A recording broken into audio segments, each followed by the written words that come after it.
അസ്സലാമലൈക്കും. ഞാൻ ഫാത്തിമത്ത് സുഹറ 1F പഠിക്കുന്നു. ഇന്ന് നബിദിനത്തിനോട് അനുബന്ധിച്ച് ഞാൻ മുത്തുനബിയുടെ ഒരു കഥയാണ് പറയാൻ പോകുന്നത്. ഒരിക്കൽ മുഹമ്മദ് മുസ്തഫ സല്ലല്ലാഹു അലൈഹി വസല്ലം ഉറങ്ങുമ്പോൾ വിചിത്രമായ ശബ്ദവും സ്വപ്നവും കണ്ടു. ഈ സ്വപ്നം നബി സല്ലല്ലാഹു അലൈഹി വസല്ലം തൻ്റെ ഭാര്യ ഖദീജ റളിയല്ലാഹുവിനോട് വിവരിച്ചു. അപ്പോൾ ഖദീജ ബീവി പറഞ്ഞു, ഈ സ്വപ്നം നിങ്ങൾക്കൊരു ഉപദ്രവവും ഉണ്ടാക്കില്ല എന്നാശ്വസിപ്പിച്ചു. നബി തങ്ങൾ പതിവ് പോലെ ഒറ്റയ്ക്കിരുന്ന് ഹിറാ ഗുഹയിൽ ഇരുന്ന് പ്രാർത്ഥിക്കുകയായിരുന്നു. പെട്ടെന്ന് ഒരു ദിവ്യപ്രകാശത്തോടെയുള്ള ഒരാൾ നബി തങ്ങളുടെ മുമ്പിൽ പ്രത്യക്ഷപ്പെട്ടു. ആ മലക്ക് നബിയുടെ അടുത്തേക്ക് നീങ്ങി വന്നു. നബിയോട് പറഞ്ഞു, നീ വായിക്കുക. നബി വിനീതമായി പറഞ്ഞു, എനിക്ക് വായിക്കാൻ അറിയില്ല.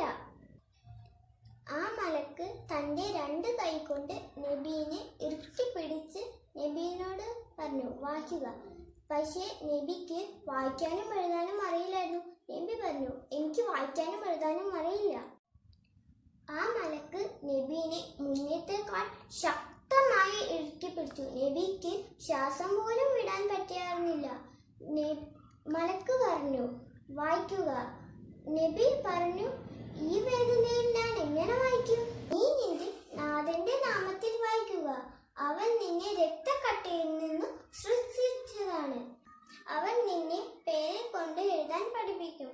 പോകുന്നതിന്റെ മുമ്പ് ആ മലക്ക് നബിയോട് പറഞ്ഞു, ഞാൻ ജിബ്രീൽ എന്ന മലക്കാണ്. നീ അല്ലാഹുവിന്റെ ദൂതനായ മുഹമ്മദാണ്.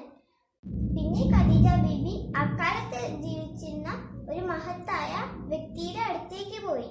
അദ്ദേഹത്തിന്റെ പേര് വഖത്ത് ഇബ്നുൽ നൗഫൽ എന്നായിരുന്നു. അദ്ദേഹം ഒരു വയസ്സായവനും അന്ധനുമായിരുന്നു.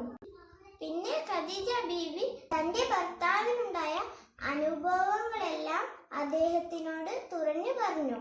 അദ്ദേഹം അത് കേട്ട് അദ്ദേഹം പറഞ്ഞു, വിശുദ്ധൻ വിശുദ്ധൻ. ഇതായിരുന്നു നബി സല്ലല്ലാഹു അലൈഹി വസല്ലവും ജിബ്രീൽ അലൈഹിസ്സലാമും ആദ്യം കണ്ടുമുട്ടിയ ഒരു കഥ. അസ്സലാമു അലൈക്കും.